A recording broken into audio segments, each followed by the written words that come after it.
Psalm 118.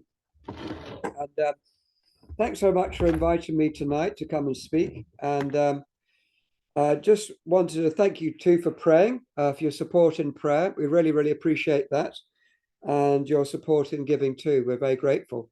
In particular, tonight, for those who don't know, I think probably everyone knows who we are, but there might be one or two who've joined today who are not quite sure who we are. But we pioneered Christian Heritage Edinburgh back in 2014.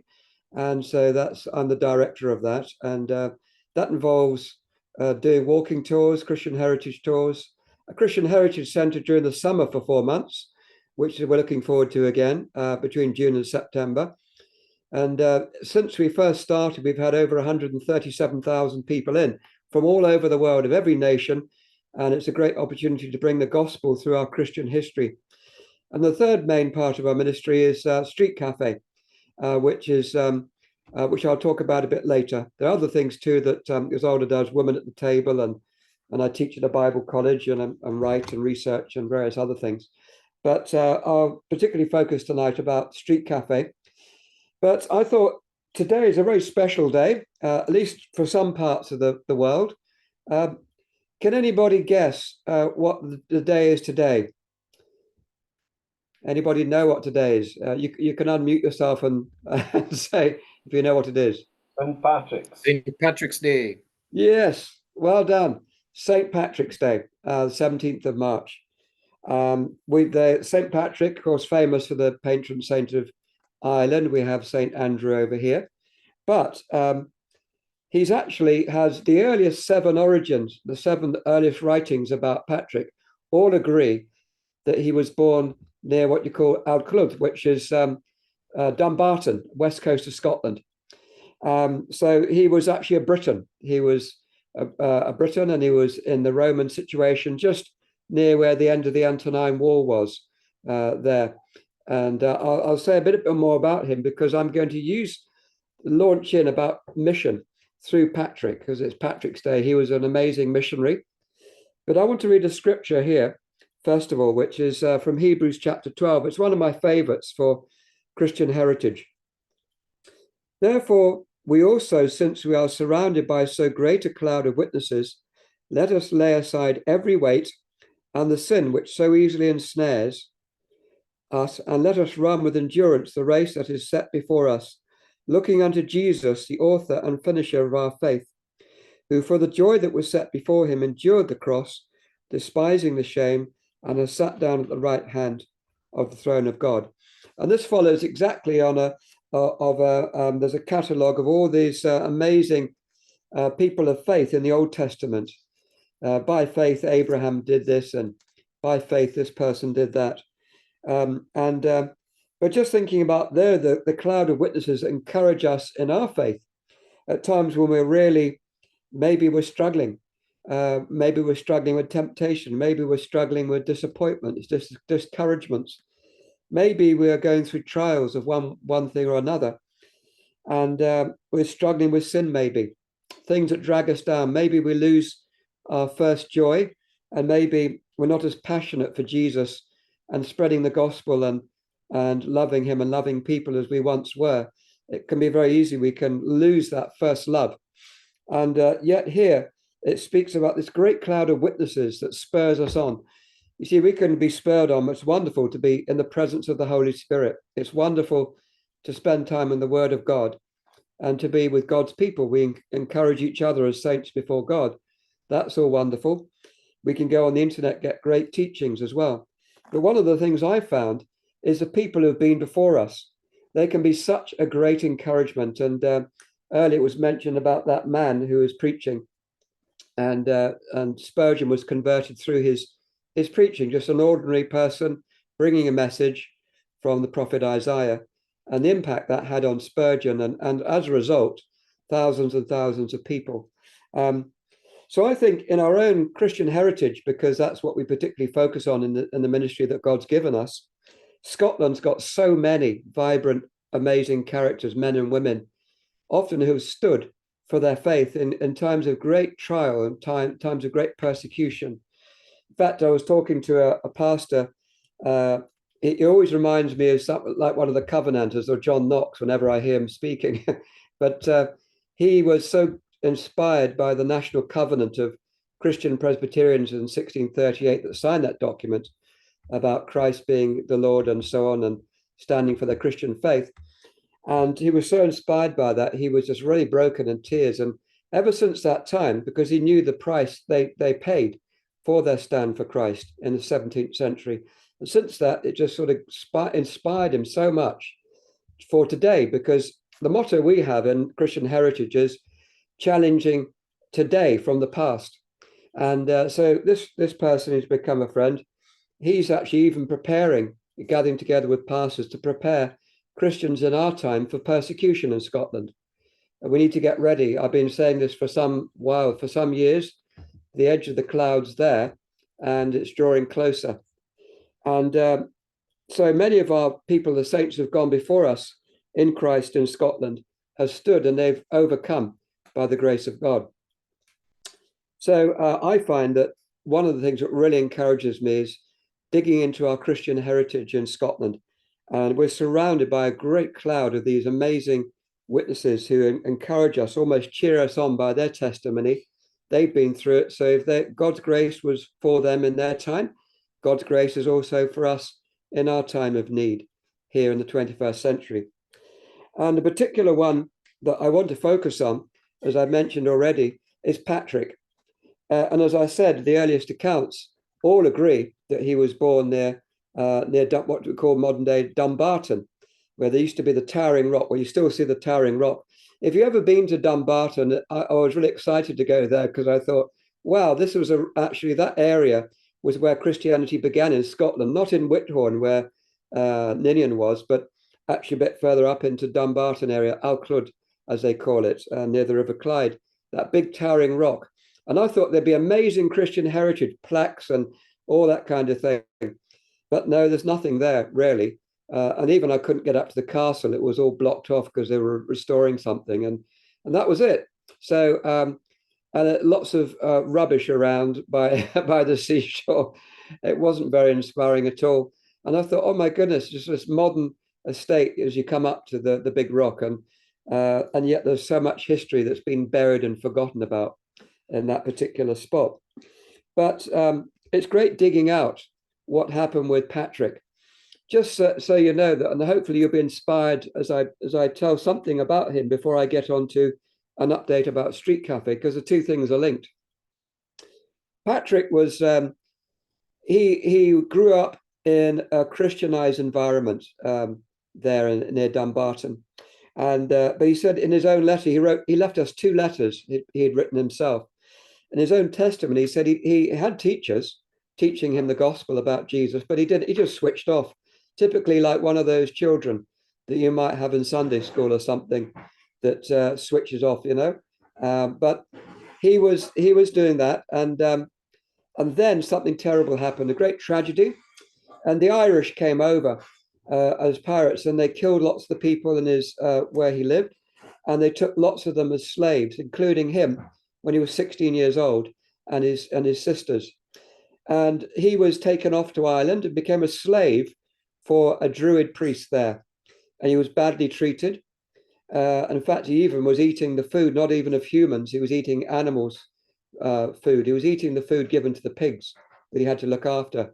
So it was a pretty humbling and humiliating time for him. But in that time, he began to think about God, and he began to call out to God. He had a powerful conversion and became a Christian. And then God got him out, and he tells his story about what happened. Eventually got back home to Britain, the Britons in Scotland, and he had this very strong calling, a vision, in fact, come over. It's a bit like the Macedonian call, come over to us, you know, come back to Ireland. And you think, well, why go back to Ireland? They treated me so badly. He's obviously, they've forgiven them. And he's got such a passion in his heart to love the Irish. So he gets trained up in Rome, and then he's sent off 432 AD, if you want to put a year on it. Off he goes to Ireland, and he spends his entire life, 60 years ministry there, reaching people with the gospel and planting hundreds of churches. He had so much opposition. The Druids tried to kill him. but God kept preserving him again and again. And he saw the breakthrough of the power of God in that situation, a stronghold that was ruled by the Druids at that time with their witchcraft power. And he had many kind of spiritual conflicts that went on, but eventually the power was broken. Have you ever heard of that, the story coming from Ireland, that Patrick went in and he drove all the snakes out of Ireland? Anyone put your hand up? Anyone ever heard of that story? Few of you, yeah, that goes around. And I used to puzzle, what on earth does that mean? I heard that when I was a child. Did it mean that Patrick went around with a bag collecting grass snakes and shoving them in the bag and then dumping them in the sea or something like that? It doesn't mean that at all. It means the power of the Druids was broken. Jesus sent out his disciples and they rejoiced because Satan, his power was lost. People had demons cast out of them and they were set free. And Jesus said, I've given you authority that you might trample on scorpions and snakes, and they shall not harm you. So there's talking about the demonic spirits that were there in Ireland and the great breakthrough that they had in that place through the power of Christ, through working through Patrick and his team there. And bear in mind, we always think about Patrick, but he had a team with him. Their names, often he can't even pronounce them. The names are given, but he had a team with him, and they were planting hundreds of churches and establishing the church. It became a base there. They defeated the Druid power, spiritual power. Tens of thousands were converted and baptized, a community of believers spreading right through. And it became a base for education as well. Even when the Roman Empire fell to pieces in the 5th century, people were fighting over the breakup of the Roman Empire. But Ireland was a haven of peace, and it became a land of scholars and saints. And from that, missionaries came, St. Columba and others, they came over back to Scotland to bring the gospel. Places like Iona, based in Iona, reaching the northern Picts and others as well. Aidan from the Iona community went to Lindisfarne and established the Christian community there amongst the Angles, the pagan Anglo-Saxons, the Northumbrians. And so we see an amazing work of God's grace.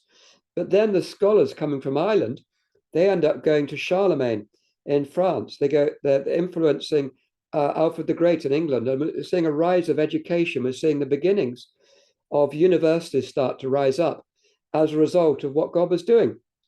But it all triggers off through God calling a man, Patrick, and an extraordinary legacy that has been going on ever since as a result. And I'm so encouraged by him as a missionary. I know one evangelist, whenever he goes out, before he goes to share the gospel with people in Edinburgh, he goes to the Covenanters prison, and he stands by the Covenanters prison in Greyfriars Kirk, and he calls out to the Lord, sometimes with tears, remembering they gave their lives for the gospel in their own blood for our freedom. And he'll pray and call on the Lord, give me the same boldness to share the gospel in Edinburgh in the 21st century. So it's challenging today from the past. And so Patrick is a most extraordinary person, but it's the grace of God that was in him that was so powerful. His passion for God, his passion for the lost, his passion for prayer. He tells us in his own words, he'd be up before dawn, even in winter, and he'll be out there even in the snow, in the rain and the hail, praying, interceding for the salvation of the Irish. And what encouragement. By the way, you can read his 2 letters online. If you've never read them before, I encourage you to do that. They're so like something out of the New Testament, like out of the early centuries of the church, long before Roman Catholicism has started to corrupt things. So he's a man of prayer, he's a man of holiness, he's a man of mission. I want to read, just before I finish with St. Patrick and go on to Street Cafe, I want to read something which some of you would know. One of the things that's been left from him is it's been called St. Patrick's Breastplate. It's a hymn stroke prayer, but and actually I was wondering whether Isolde could sing it, but without music it's a bit drab. But I'm just going to read it. I bind unto myself today the strong name of the Trinity, by invocation of the same, the 3 in 1 and 1 in 3. I bind this day to me forever by power of faith, Christ's incarnation, his baptism in the Jordan River, his death on the cross for my salvation, his bursting from the spiced tomb, his riding up the heavenly way, his coming at the day of doom, I bind unto myself today. I bind unto myself today the virtues of the starlit heaven, the glorious sun's life-giving ray, the whiteness of the moon at even, the flashing of the lightning free, the whirling wind's tempestuous shocks, the stable earth, the deep salt sea, around the old eternal rocks. I bind unto myself today the power of God to hold and lead, God's eye to watch, God's might to stay, God's ear to hearken to my need, the wisdom of my God to teach, God's hand to guide, God's shield to ward, the word of God to give me speech, God's heavenly host to be my guard. Christ be with me, Christ within me, Christ behind me, Christ before me, Christ beside me, Christ to win me, Christ to comfort me and restore me, Christ beneath me, Christ above me, Christ in quiet, Christ in danger, Christ in hearts of all that love me, Christ in mouth of friend and stranger. I bind unto myself the name, the strong name of the Trinity, by invocation of the same, the three in one and one in three, of whom all nature has creation, eternal Father, Spirit, Word. Praise to the Lord of my salvation. Salvation is of Christ the Lord. So that's a beautiful hymn that Patrick wrote so long ago. And I hope that's encouraged you. You probably remember the bit, especially about Christ be with me, Christ within me, and so on. That's quite a well-known one that's been turned into a prayer. And I was even praying over that before I led this evening's meeting, this message. So John asked me to give you an update about Street Cafe. As I said, I'm so inspired by these people. They keep me going. These great people in our cloud of witnesses in Scotland, like Patrick. And it's amazing to see what God has done through Street Cafe. It's his ministry. It's not mine. It's him who called me to it. And it's him that's given me the grace and sustained me and keeps me going. And it's God that gives the growth. And so I praise and worship and thank him. And but when I look back and I see what it was like, there was just me with I got a simple, one of those simple folding metal camper tables, which actually was a bit flimsy. When I decided to put a 5-litre flask on it, it wasn't a very good idea. I just caught the flask in time, and before it crashed on the ground, so that was good. I didn't lose that, but that's how it began. Me on my own outside the university library, almost 20 years ago, and it was the autumn 2004, and a few students joined me, and then I began to see it's such an open way. If you're serving hot drinks and you're sharing the gospel and you've got Christian literature and you're asking people questions and you're engaging with them in a dialogue and you're sharing the gospel through that, it's such an easy, natural way of sharing the gospel. And so I began to be encouraged. And so the second one was launched outside Teviot, which was the student nightclub at the University of Edinburgh. And then the third one came in 2007. And that was in the Cowgate. That was amongst the nightclubbers, to reach people there, the hundreds and hundreds of people down, young people between 18 and 25 or so, who go to the nightclubs. And people would say, well, Paul, why on earth go there? What's the point of going there? They'll be all drunk and high on drugs, and they're looking for sex and a wild time out. But you know what we found over the years? So many people so open. We've had people saying, if Christ was around, this is where he'd be today, here amongst the people that never go to church, and they need to hear about this message. This is what people have told me who are not Christians. And over the years, thousands have heard the gospel down there, and some people have come to Christ. And so that one, and then others began to spring up. We started one in various places. In fact, there's been one which regularly goes in the Meadows, and I lead that team on a Wednesday afternoon. I've got about 10 people on the team. We have 2 tables, and my goodness me, what an openness it is. Sometimes we have whole groups, sometimes crowds of teenagers come. They're coming not just for the hot drinks, but they're coming for discussion about the gospel. And it's extraordinary what God's doing. We get primary school children, we get secondary school children, we get university students, and we get dog walkers. my wife, as old, has had an idea, because now we've got Max, our puppy's getting trained up. So Abby's getting a bit old. She goes on college strike every so often, so she has to be dragged around because she's got problems with arthritis. So we're training up Max to be the one who's going to be our secret weapon in mission. And so he draws in people, and he's had a trial run already, and he loves people, and the students and others, they just come up and say hello, and it's a bridge to share the gospel with people. So she's got an idea of having dog biscuits and a bowl of water for the dogs who come along as well, so that we're reaching all sorts of people. It's such a friendly, natural way of sharing the gospel. It's not really intense, and we're not preaching at people. We're engaging with them, and we're asking questions. We're being friendly with them, and people just keep coming back again and again. They read the literature, they hear the gospel, they come back to learn more, and so sometimes they even bring their friends to learn more as well. So that's how God's working things. And now there are other teams as well. Princes Street on Saturday afternoon. There are other ones too in Edinburgh. But we've actually got about 30 teams operating now in 4 nations, which means there are actually quite a few hundred Christians out there sharing the gospel in different places. We've got them dotted around in Scotland. There's Edinburgh, there's Livingston, there's one in Aberdeenshire, there's one in Inverness. Recently, just last week, a pastor contacted me about setting one up in Paisley, and we'd love to see something established in Glasgow, where Kentigern was so long ago preaching the gospel, or St. Mungo. And there are others also in Scotland too, some in England, the Midlands, Cumbria, and London. There are teams in London, Chinese Christians. There are about 70 to 100 Chinese Christians in different teams in different locations in London, bringing the gospel there. And there are others as well from different churches. And what we're finding is just God's opening up the way. So many thousands are being reached with the gospel every year through this simple thing of Street Cafe. And it started as a mustard seed, just me on my own, and the Lord, by his grace, leading and guiding.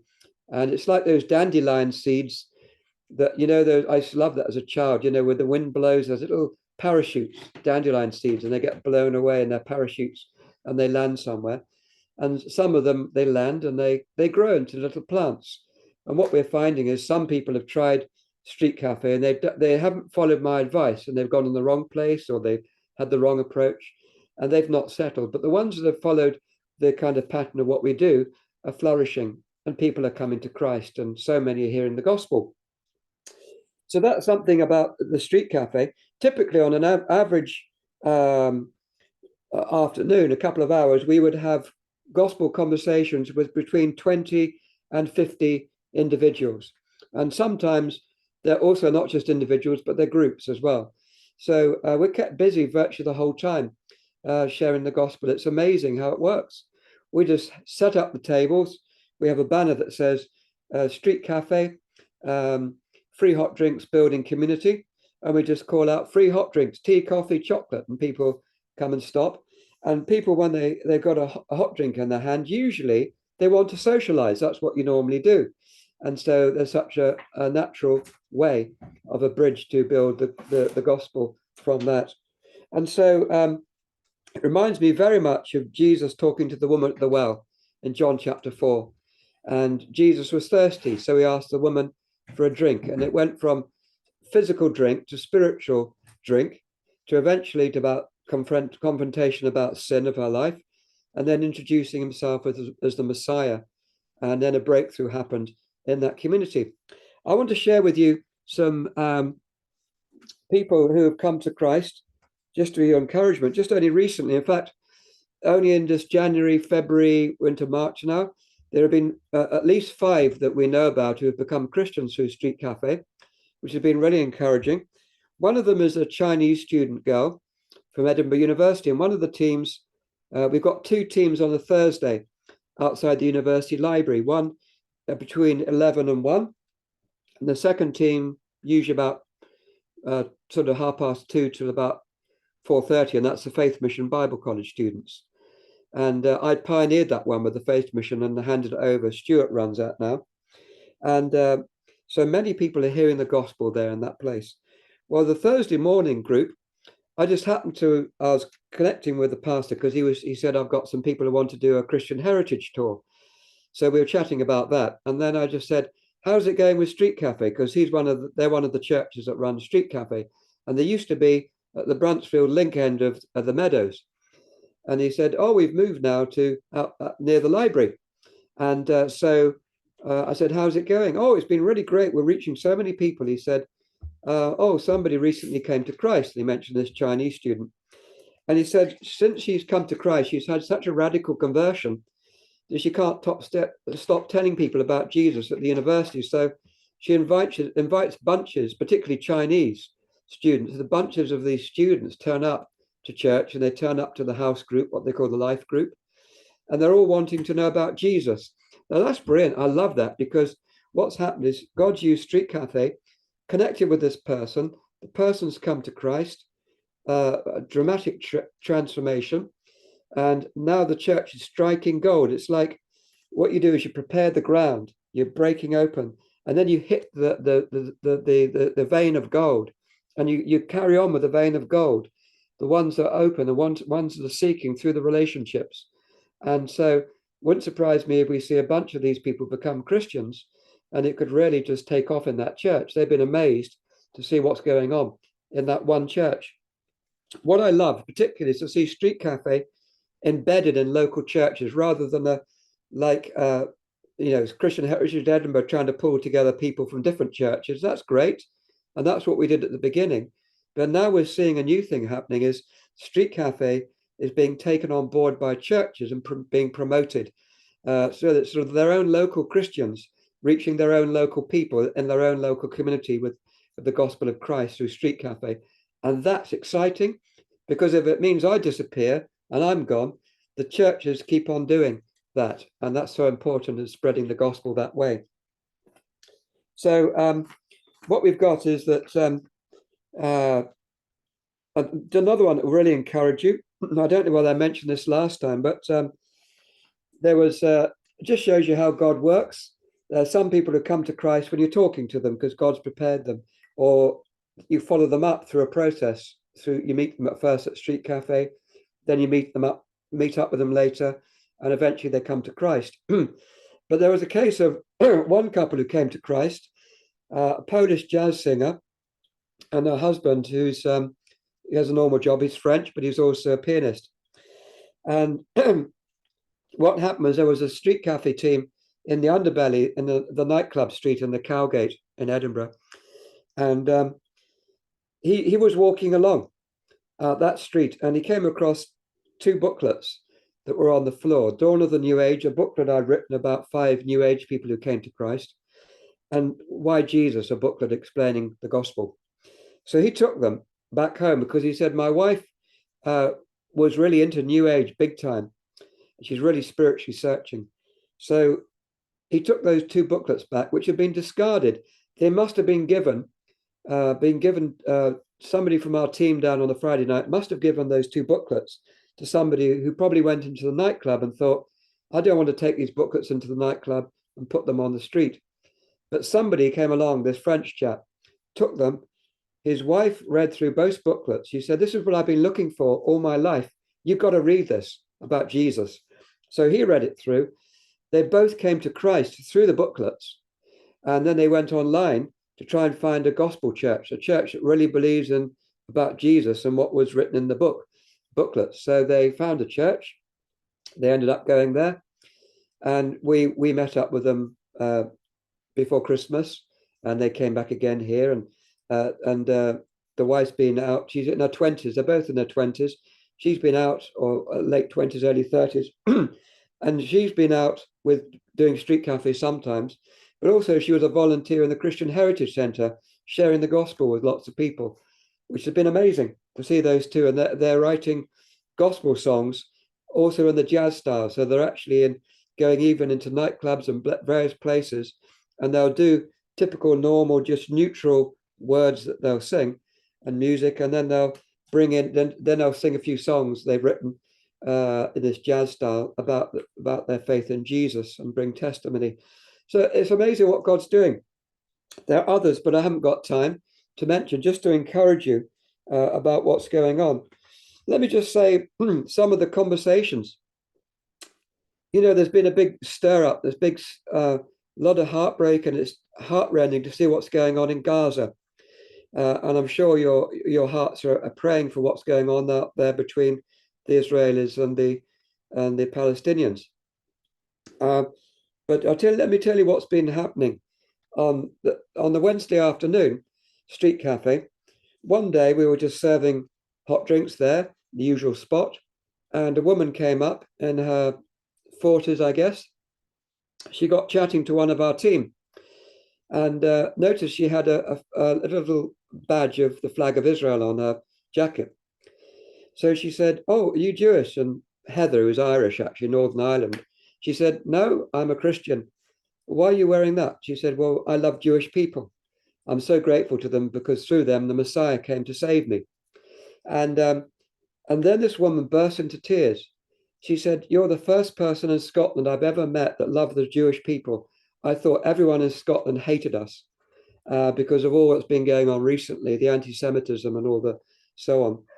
And then Heather said, "Look, all the people here also love the Jewish people. And then come and have a chat with Paul. He's a tour guide," because she discovered that this woman is an Israeli, Hebrew-speaking Jewish woman who lives in Edinburgh. She's been living for 18 years in Edinburgh. And she does Hebrew-speaking tours. So these groups coming from Israel, and she leads them down the Royal Mile, talking about the history. And there we were, talking to this woman, sharing the gospel, sharing about how the Messiah is Jesus. She took a booklet of 5 testimonies of Jewish people who've come to know Jesus, and she's gone to read that. We're going to connect. I'm going to tell her about the connections with the Jewish people in our history, right back to the Reformers, the Covenanters, all sorts of things. And so that there are all sorts of things that are going on as well. We've had other Jewish people in tears as we've been praying for them, praying for their families in Haifa, praying for their families in Jerusalem, praying for their families there, as well as Muslims. We get Muslims coming along. There's a chap called Noor, who's a Bangladeshi Muslim, disillusioned with Islam. He keeps coming back again and again, 4 or 5 times. I was talking to him just last Wednesday. There are all sorts of people. Just only on Saturday, today's Sunday, isn't it? So yesterday I was doing street cafe on Princess Street, and we spoke to about 35, 40 people about the gospel. And there were 2 young men, Scottish men, quite tall, young, sporting guys. They were both really seeking for Jesus. And I shared the gospel with them, and they were so open. Their 3 friends were waiting behind them to go. So I realized, I said, "Look, you could give your lives to Christ now," that they were so keen to know. But I said, "Look, your friends you're conscious of them about waiting. I don't want you to do this out of pressure and quickly. I want you to go away back home, go on your knees, read through that booklet, The Why Jesus, give your lives to Christ, and you've got my phone number to contact me, and we can carry on the conversation." So there's 2 young guys. And then there were 2 teenage girls, 18-year-olds, Scottish girls from Kelty. They're in Edinburgh for the day. Same thing. One was reading the Bible, but I asked them, "If you died, would you go to heaven?" And neither of them had a clue. They thought their good works hopefully would do it. So their faces dropped. They smiled when they found out I was a Christian to begin with, and their faces dropped when they realized that they would be lost if they're trying to save themselves by their works. But then the good news came of the gospel, and they were so grateful.